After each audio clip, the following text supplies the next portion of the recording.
The most common cause of divorces. The divorce statistics today are impressive, aren't they? They say that love lasts 3 years, but here's a selection of the fastest divorces in history, and therefore the shortest love stories, or rather marriages, but we assume that people marry for love. In 2012, a man from Dubai divorced his wife just a few minutes after the wedding ceremony. And this happened because his wife decided to work after marriage, which she immediately informed him about. In 2004, TV host Mario Lopez was married to model and actress Ali Landry for only 2 weeks. The reason was simple: infidelity, partying. It's unclear, though, whether she really thought she could fix him. In 2012, Tammy Driver and Nikki Pierce divorced after 4 days of living together. The scandalous story: he accused his wife of flirting with his best man and threw a tantrum with physical violence. Fortunately, the woman left him in time. Britney Spears and Jason Allen Alexander were married for just 2 days. The couple celebrated New Year's Eve together, and when Britney came to her senses, she admitted she had not been aware of her actions. A good settlement helped to quickly bury the matter. Yuna and Igor Matvienko were married for a day. His chosen one was older, and as it turned out, she just wanted to prove to her brother that she could easily get married. The very next morning, she filed for divorce. Of course, there are many more such stories. But even intense love and incredible passion are not a guarantee of a long and happy marriage, let alone its foundation. This is also confirmed by official divorce statistics. Many people live without getting married, and conversely, there are couples who separate but don't officially divorce. Keeping the family together has long ceased to be a trend. Why do you think that is? Psychologists say that much of this happens due to changes in the lives of modern women. They are becoming independent of men, earning on par with them, solving all domestic problems by themselves, and because of this, the acute need for husbands disappears. Men are not far behind. Unmarried young men explain their decision like this: "Oh, somehow I feel these are not the real reasons, but rather manifestations of the complexes of wounded boys. A wife is expensive. It's easier to get a housekeeper. Women are looking for henpecked men who will fulfill their whims, and so on." What we have here are mutual consumer claims, the natural result of which is the desire to live on one's own. Another significant reason is that men and women have fundamentally different expectations from marriage. When a woman gets married, people rejoice for her, saying that now she is settled and everything will be fine. On the contrary, men are sympathized with, for they lose the most precious thing, their freedom. What happens after a woman has been courted for a long time and beautifully? In marriage, it's all about routine, which according to men, the woman must invest more in. In general, expectations and reality are often far apart. For many women, it is important to be listened to and heard. A man may need support, but probably in the form of meaningful silence, not 35 solutions to problems made for him. He's not ready to listen to his beloved's voice day and night. That's just the way he is.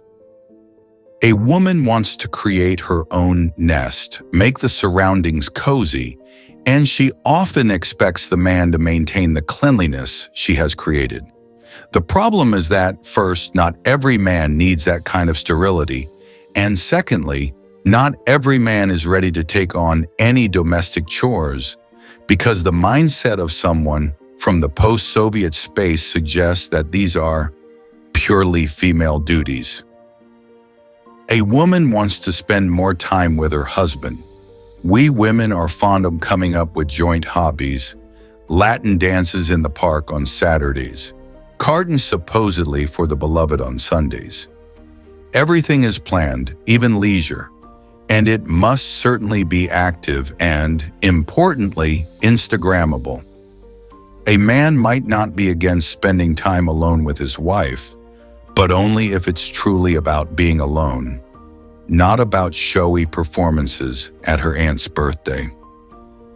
The woman takes on all the care of the children, while the man feels neglected because he is given less time.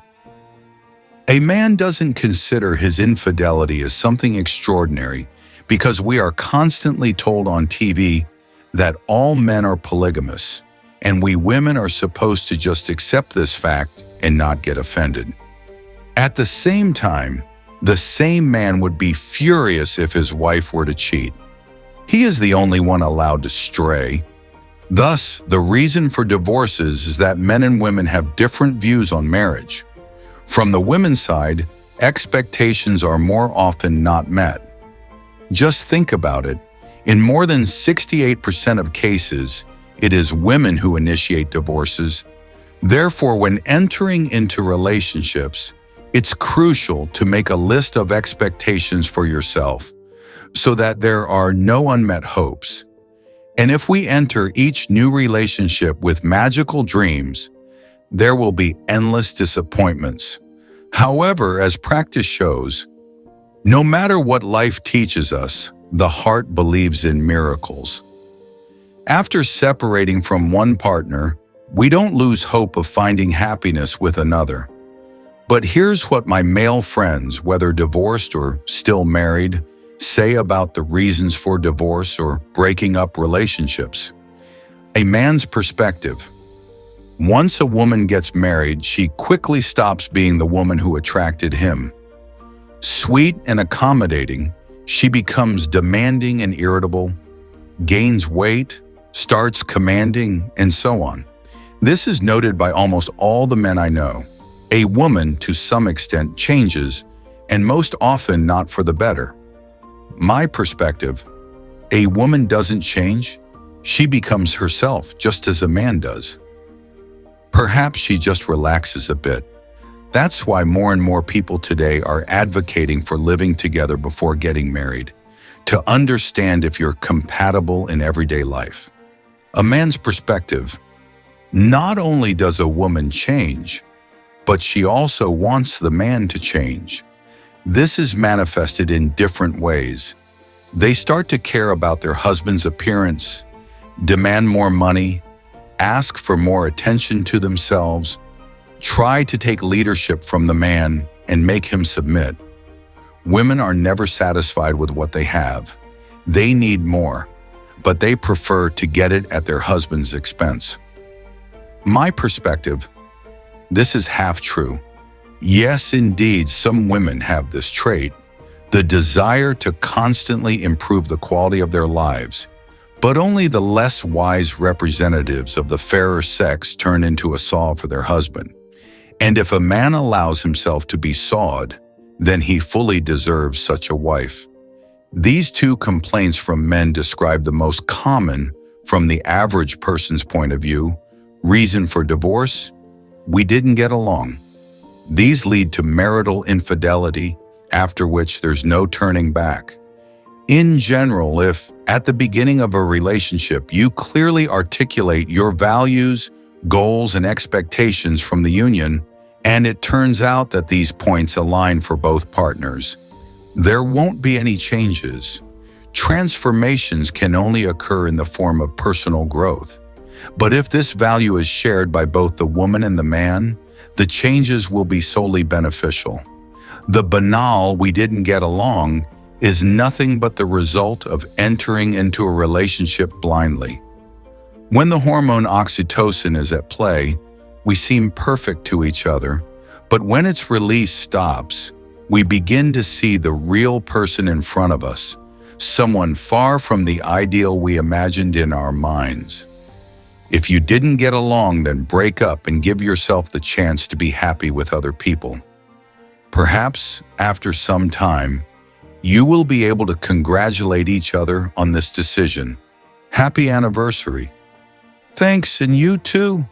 I still can't believe it's been a year. A whole year since we broke up. Yes, thanks for being such a fool. And thank you for leaving. A wonderful breakup, right? Two people are happy, and that's wonderful. But if the couple did manage to stay afloat, what else can happen between them, apart from changes in appearance, the emergence of habits, and the introduction of domestic duties? Even if the man and woman are happy together, crises will eventually come. Some weather them bravely, while others can't withstand such emotional pressure. Want to know more about relationships and divorce? Watch the next video. And don't forget to subscribe to the channel so you don't miss new content on relationships, psychology, and personal growth.